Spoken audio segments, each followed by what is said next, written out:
Every time you interact with a horse, you're teaching them something, whether it's something positive or something negative. That's entirely up to you. From the moment you walk up with the halter to the moment you turn them back out to pasture, they're learning. So you might as well take advantage of every opportunity. In this case, Chloe uses the teeter-totter that we have between the pasture and the tie rails. She could simply walk around it every day. Instead, she decides to make it part of Ringo Kid's education. If he learns to confidently cross a bridge that rocks and moves under his feet, then an ordinary bridge later on is probably going to seem pretty boring. Like most things in horse training, the answer isn't speed, it's understanding, one foot at a time. Something that Chloe does really well is to break difficult tasks into tiny successes. Ringo Kid doesn't have to conquer the whole bridge in one go. He just has to take one step at a time, then the next one. Every correct step gets reward. Every moment he chooses curiosity over worry becomes another positive memory he can draw on later.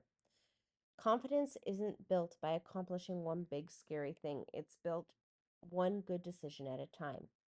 The more little victories a horse collects, the more they begin believing not only in themselves, but in the person asking the questions. Pretty soon they're thinking, last time she asked me to do something strange, everything turned out okay. That's a pretty powerful place to start from. One thing I really like here is that Chloe doesn't let the bridge surprise him. Instead, she shows him what the next step is going to feel like before she ever asks him to take it. She bounces on the opposite end of the bridge and lets it move underneath him. Now Ringo Kid can hear it, see it, and feel it, without also having to worry about balancing on it at the same time. Surprisingly, the movement doesn't seem to bother him much at all. Sometimes the anticipation is far scarier than the thing itself.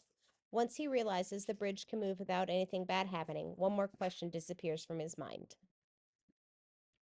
Getting Ringo Kid's front feet onto the bridge was really no big deal. He's curious enough to investigate.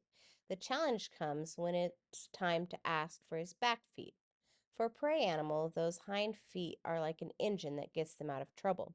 If they aren't convinced those feet have somewhere safe to land, they naturally become a little hesitant. The lesson isn't really about the bridge, it's about trust. Trusting that if the person on the other end of the lead rope says it's okay, well, then it's okay. Eventually, curiosity has to turn into commitment. That's where Chloe picks up her dressage whip, not punishing Ringo Kid, but simply to reinforce her request. Sometimes we all need a little encouragement to take the next step, kind of like pushing a baby bird out of the nest. They don't realize they can fly until someone convinces them to try. The important part is that the pressure disappears the instant he makes the effort. The whip isn't what teaches him, the release does. When Ringo Kid decides he'd rather avoid the bridge, Chloe doesn't get into a pulling match with him. Instead, she makes his choice a little more work. He didn't want to walk forward, so she's going to make him back up. And until he decides to follow the lead of that rope, she'll continue. A few energetic circles near the bridge to remind him that avoiding the obstacle actually takes more effort.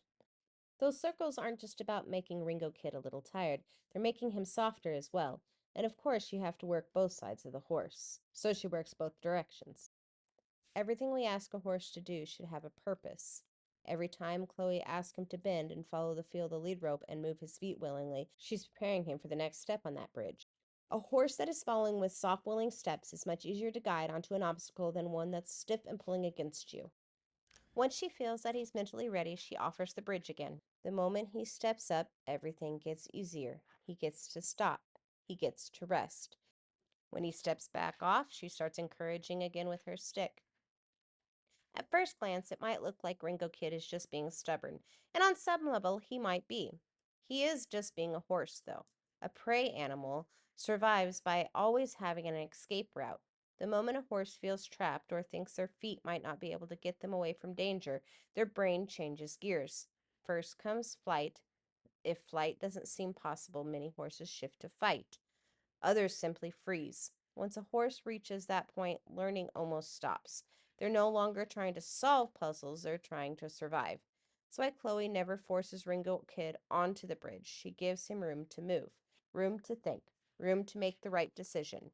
Because a horse that chooses the answer learns far more than one that's simply made to do it. Eventually, Ringo Kid realizes something important. The bridge isn't trapping him, it's just another place to put his feet.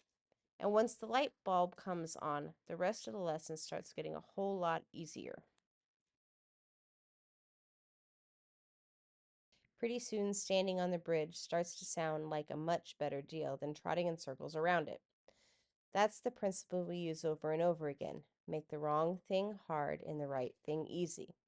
When we let the horse convince himself that it was his idea all along, things get much easier.